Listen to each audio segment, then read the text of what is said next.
Hello students, स्वागत है आपका एग्ज़ाम वाइब के ऑनलाइन प्लेटफॉर्म पे। जैसा कि आप सब लोगों को पता है कि हम यहाँ पर हमारी जो मैपिंग वाली सीरीज़ है उसको हम कंटिन्यू कर रहे हैं। स्टूडेंट्स, हम मैप में कुछ फैक्ट ऐसे जो आपको नॉर्मली याद नहीं रहते या फिर जिन्हें मैप के थ्रू बहुत आसानी से याद रखा जा सकता है, वो हम यहाँ पर इस वीडियो में हमारे कवर कर रहे हैं। सबसे पहली बात मैं आप लोगों को ये बता रही हूँ कि अगर आप मैप ड्रॉ करेंगे या ड्रॉ करके कोई चीज़ को देखेंगे कि ये इस जगह पर इस स्थान पर मिलती है, तो आपको क्या होगा, एक तो ये कि वो आपको मेमोरी में बहुत अच्छे से याद रहेगा।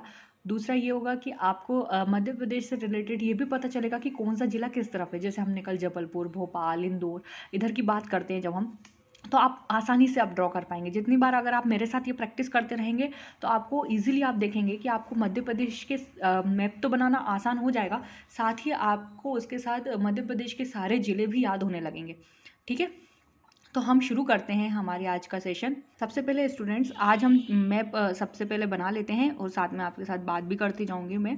तो मैप आज मैं जो बना रही हूँ वो थोड़ा सा छोटा मैप बना रही हूँ, क्योंकि आज जो फैक्चुअल डाटा है वो थोड़ा सा क्या है, वो थोड़ा सा ज़्यादा है। ठीक है, तो आज हम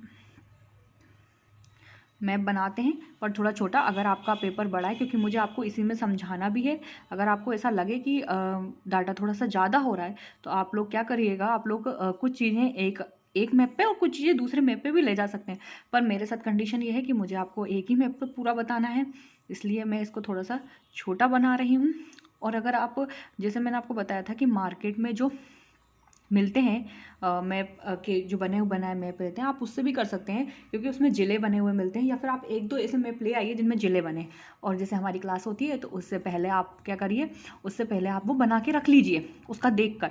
ठीक है, और अगर इतनी मेहनत आपको नहीं करनी है, देखिए स्टूडेंट्स, कुछ भी करने के लिए थोड़ी मेहनत तो ज़रूरत पड़ेगी। मैं यहाँ पर चैप्टर का नाम इस तरफ डाल देती हूँ ना, हम लोगों ने लास्ट टाइम भी इस तरफ डाला था। तो यहाँ पर हम देख रहे हैं मध्य प्रदेश के उपनाम। ठीक है, तो ये हमारे चैप्टर का नाम है। जैसे कि मैंने आपको, मेरी एक क्लास है उसमें मैंने आपको मध्य प्रदेश के जितने भी उपनाम हैं वो मैंने आपको बताया, तो आप चाहें तो उसको यहाँ लिख सकते हैं, या फिर आप वहाँ पर पढ़ चुके हैं वहाँ पे नोट्स में लिख सकते हैं तो वहाँ पर भी लिख सकते हैं। मैं आपको एक बार नाम बता दे रही हूँ। जैसे मध्य प्रदेश के अगर उपनाम के, मध्य प्रदेश के उपनाम से मतलब ये कि किस किस शहर को किस अन्य उपनाम से जाना जाता है, हम यहाँ पर उसकी बात करने वाले हैं। ठीक है, यदि हम पर्टिकुलर मध्य प्रदेश की बात करें तो वो मैं आपको बता चुकी हूँ, तो मैं आपको एक बार और बता देती हूँ। जैसे मध्य प्रदेश के उपनाम में हम मध्य प्रदेश को हृदय प्रदेश कहते हैं, सोया स्टेट कहते हैं, नदियों का मायका कहते हैं, लघु भारत कहते हैं, जनजातीय प्रदेश कहते हैं, कोहिनूर प्रदेश कहते हैं, है ना, गेहूं का पठार और टाइगर स्टेट कहते हैं। और भी मैंने आपको बहुत सारे नाम बताए थे, है ना। नदियों का मायका क्यों कहा जाता है, कारण भी बताए थे मेरी वीडियो में।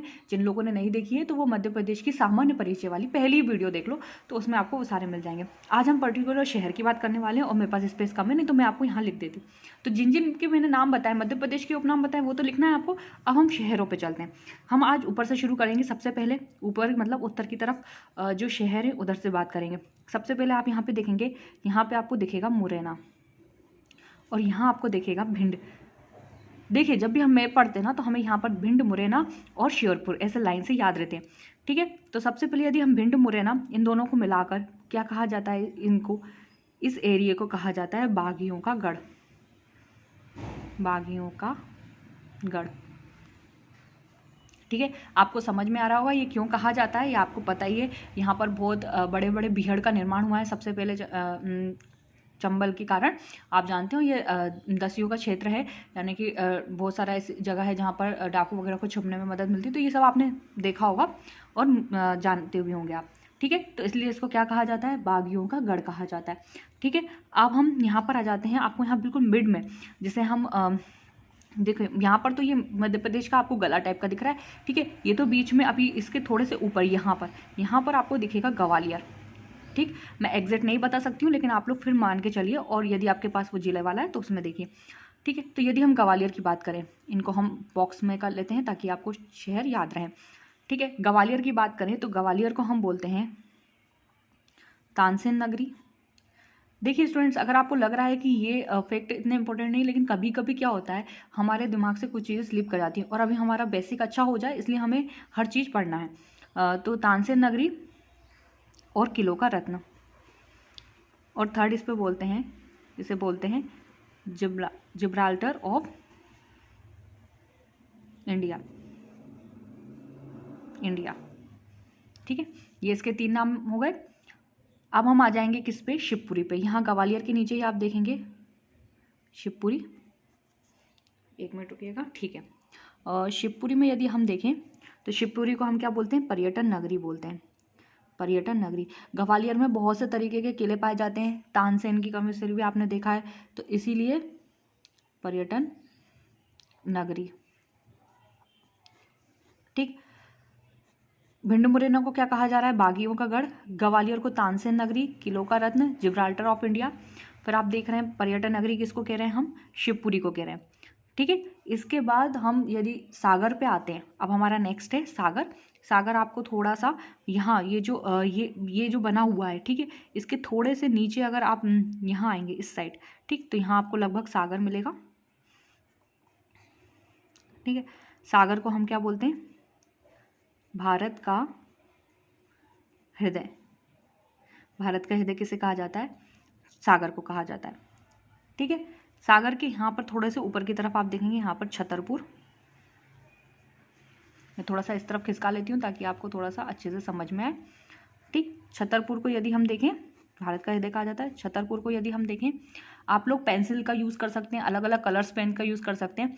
अभी होगा तो मैं भी इसमें आपको अलग अलग कलर से दिखा दूंगी जिससे मिक्सअप ना हुआ करेगा। ठीक है, छतरपुर को आप बोल सकते हैं शिल्पकला का तीर्थ।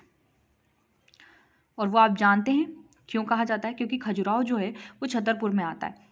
ठीक है, और खजुराहो को आपको कल मैंने बता ही दिया था, खजुराहो किस कारण से इतना फेमस है। ठीक, छतरपुर के बाद आप यहाँ पर आएंगे तो यहाँ पर आपको मिलेगा रीवा। ठीक है, रीवा को हम बोलते हैं क्या, सफ़ेद शेरों की भूमि। ठीक, सफ़ेद शेरों की भूमि हम किसे कहते हैं, रीवा को। ठीक है, और यहाँ पर जब आपको पहले हम सतना पढ़ते थे, अब हम मैहर पढ़ रहे हैं क्योंकि मैहर नया जिला बन चुका है। मैहर को हम क्या बोलते हैं, संगीत नगरी, संगीत नगरी। ठीक, ठीक है, नेक्स्ट हम आ रहे हैं किस पे, पन्ना पे। आपको यहाँ पर सतना और यहाँ पर छतरपुर, छतरपुर के थोड़े से नीचे यहाँ पर इस साइड पन्ना। ठीक, पन्ना मैं यहाँ पे बना दे रही हूँ, आप लोग अपने हिसाब से कर लेंगे क्योंकि ये लाइन से बने हुए हैं स्टूडेंट्स। छतरपुर से थोड़ा सा लगा हुआ है यहाँ पे पन्ना। ठीक है, यहाँ पे मैं आपको बिल्कुल एग्जैक्ट नहीं बता पा रही हूँ। ठीक, पन्ना को हम क्या बोलते हैं, हीरा और आंवला उत्पादक नगरी। हीरा, आपको पता है हीरा एकमात्र कहाँ पाया जाता है, मध्य प्रदेश में। हीरा और आंवला उत्पादक नगरी। पन्ना के थोड़े से नीचे यहाँ पर आप देखेंगे कटनी। कटनी को हम बोलते हैं क्या, चूना नगरी।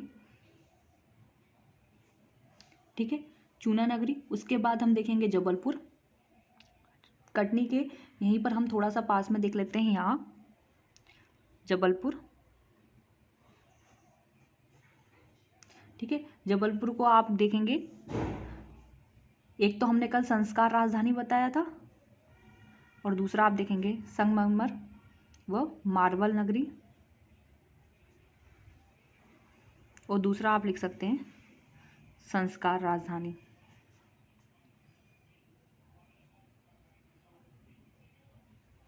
ठीक है, ये तो कल के उसमें आपको याद ही था। अब हम देखते हैं मंडला। मंडला को देख लेते हैं, मंडला इस तरफ। हो सकता है कि आपके हिसाब से थोड़ा सा नीचे ऊपर हो रहा हो, पर आप उसे मैप के थ्रू कर लीजिए, और अगर जो लोग मेरे हिसाब से बना रहे हैं वो ऐसे भी बनाइए। ठीक है, तो कोई दिक्कत नहीं है। मंडला को यदि हम देखें तो इसको हम बोलते हैं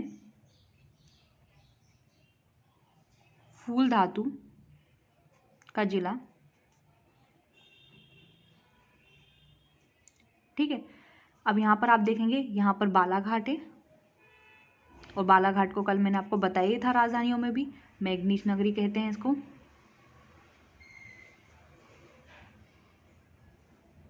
ठीक है, बालाघाट के बगल में स्टूडेंट्स यहाँ पर आपको एक जिला मिलेगा सिवनी। सिवनी, सिवनी को हम बोलते हैं मध्य प्रदेश का लखनऊ। मध्य प्रदेश का लखनऊ हम किसे बोल रहे हैं, सिवनी को। चलिए, अब हम यहाँ पर कुछ आ जाते हैं।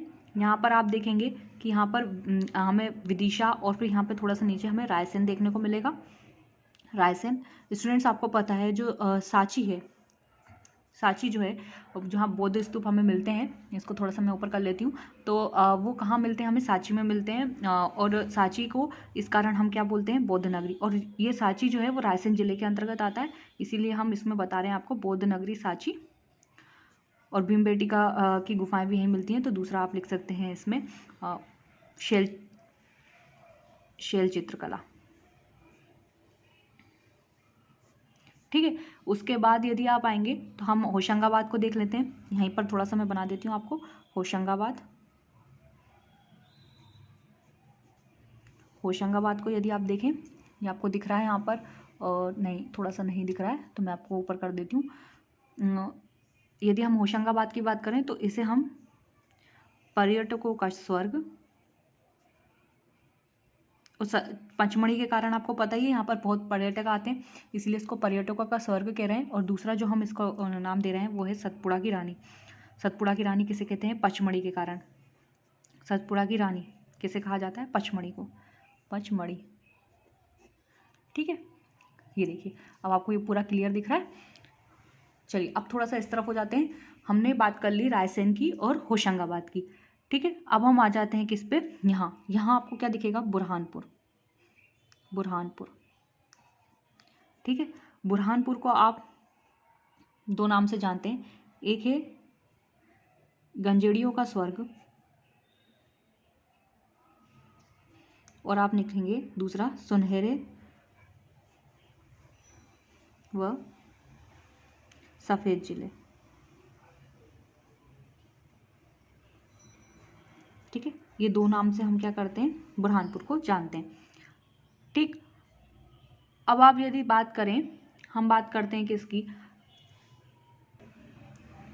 चलिए नेक्स्ट हम जो देखने वाले हैं वो आप देखने वाले हैं कि बुरहानपुर के ऊपर ही खंडवा मिलता है हमको। तो खंडवा को हम क्या कहने वाले हैं, यहाँ पे आप लोगों को दिख रहा है स्टूडेंट्स, मुझे देखना पड़ रहा है बार बार कि कैमरे में आपको दिख रहा है या नहीं दिख रहा है। और ठीक है, तो खंडवा की यदि हम बात करें तो मध्य प्रदेश का स्विट्ज़रलैंड बोलते हैं। और आपको पता है ये क्यों बोला जाता है मध्य प्रदेश का स्विट्ज़रलैंड, क्योंकि यहाँ पर आप देखेंगे हनुवंतिया टापू है। हनुवंतिया टापू के कारण इसे क्या बोलते हैं, मध्य प्रदेश का स्विट्ज़रलैंड। ठीक है, अब हम आ जाते हैं इंदौर पे। इंदौर में यहाँ पे बना देती हूँ कुछ, इंदौर। ठीक है, इंदौर की बात कर लें तो इंदौर को हम कहते हैं सबसे पहले अहिल्या नगरी, सुना होगा आपने, अहिल्या नगरी। ठीक है, दूसरा आपने देखा होगा मिनी मुंबई, मिनी मुंबई कहा जाता है इंदौर को। और तीसरा आप देखेंगे कपड़ों का शहर। कल हमने सूती वस्त्रों की राजधानी भी कहा था इसको, कपड़ों का शहर। स्टूडेंट्स, बुरहानपुर को गंजेड़ियों का स्वर्ग कहते हैं। और सुनहरे व सफ़ेद जिले, खंडवा खरगोन में आपने देखा होगा कपास बहुतायत होती है, इसलिए खंडवा खरगोन को भी सफ़ेद जिले कहा जाता है। इसको एक स्टेट को हम कंफर्म करेंगे। बाकी गंजेड़ियों का स्वर्ग आप लिखेंगे, इतना कर लीजिए, गंजेड़ियों का स्वर्ग आप बुरहानपुर में लिखेंगे। ठीक है, अब हम नेक्स्ट आते हैं किस पे, इंदौर के बाद हम आते हैं धार पे। ठीक, धार में आपको पता है, धार में मेन इंपॉर्टेंट चीज़ हमें पढ़ना है क्या, मांडू। मांडू में के कारण इसको क्या कहा जाता है, city of Joy, city of Joy. City of Joy किसे कहा जाता है, मांडू। मांडू कहाँ आता है, धार में आता है। भोजनगरी, भोजनगरी, महलों की नगरी, महलों की नगरी, ये सब मांडू के कारण कहा जा रहा है स्टूडेंट्स। और जो धार है, धार में आपको पता है पीथमपुर भी है। तो भारत का मध्य प्रदेश का डेट्रॉइट किसे कहा जाता है, पीथमपुर। धार को मध्य प्रदेश का डेट्रॉइट। यदि आपको याद रखना हो तो आप इसके आगे लिख लीजिए पीथमपुर, पीथमपुर। ठीक है, उसके बाद आपको यहाँ पर बड़वानी मिलेगा स्टूडेंट्स। बड़वानी जगह नहीं है तो मैं आपको यहाँ छोटे में ही बता दे रही हूँ। बड़वानी को कहते हैं निमाड़ का पेरिस, निमाड़ का पेरिस। ठीक है, अब हमारे लिए स्टूडेंट सिर्फ 2 जिले रह गए हैं जिनके बारे में हमें पढ़ना है। एक आपका उज्जैन रह गया है, उज्जैन को मैं यहाँ बना दे रही हूँ कुछ। ठीक है, थोड़ा सा नीचे की तरफ रहता है उज्जैन, पर अभी हमारे पास इतनी जगह नहीं है तो हमने थोड़ा सा यहाँ बना दिया है। उज्जैन के बारे में देखना है हमें, और एक हमें कहाँ देखना है, एक हमें भोपाल के बारे में देखना है। तो हम थोड़ा सा मैंने ये बना दिया, तो हम यहाँ पर भोपाल के बारे में पढ़ेंगे और यहाँ हम उज्जैन के बारे में पढ़ेंगे। सबसे पहले भोपाल के बारे में लिख लेते हैं। सबसे पहले भोपाल के बारे में हम देख लेते हैं। ठीक है, भोपाल को क्या कहा जाता है? झीलों की नगरी, झीलों की नगरी, 7 पहाड़ियों का नगर,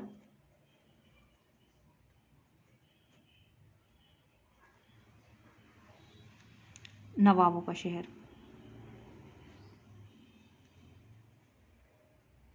ठीक है, ये 3 नाम किसको दिए हैं हमने? भोपाल को दिए हैं। दिख रहा है आप लोगों को? ये भोपाल को हमने 3 नाम दिए हुए हैं। ठीक, अब यदि हम बात करें उज्जैन की बात करते हैं। ठीक है, उज्जैन की बात कर लें हम। उज्जैन के लिए स्टूडेंट्स हमें बहुत से नाम मिलते हैं। जैसे आप एक देखेंगे, मैं यहाँ से नीचे से ऊपर की ओर लिखूंगी, महाकाल नगरी, पवित्र नगरी, मंदिर व मूर्तियों का शहर,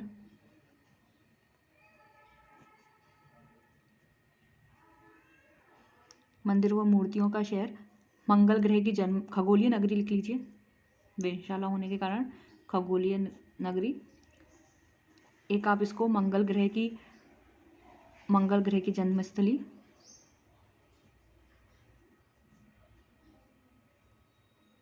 इतने नाम आप किसके लिए देख सकते हैं? उज्जैन के लिए। मैं यहाँ पे बॉक्स बना दे रही हूँ, ये उज्जैन के लिए देख रहे हैं हम।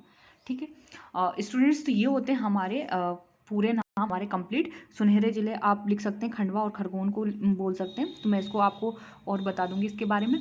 ठीक है, तो ये कुछ इंपॉर्टेंट नाम है। ऐसा नहीं है कि आपको इसको रटते बढ़ना, आप एक बार रीडिंग लगा लोगे और पीछे के कारण को जानोगे। जैसे हनुवंतिया टापू है ना, यहाँ पर क्यों गंजड़ियों का सर क्यों कह रहा है, अहिल्या नगरी क्यों कह रहे हैं इंदौर को, तो ये सब आप है ना, ये एरो यहाँ से लगा हुआ है स्टूडेंट्स। ठीक है, तो ये सब आप एक बार पढ़ लोगे, एक बार रीडिंग कर लोगे तो आपको याद हो जाएगा।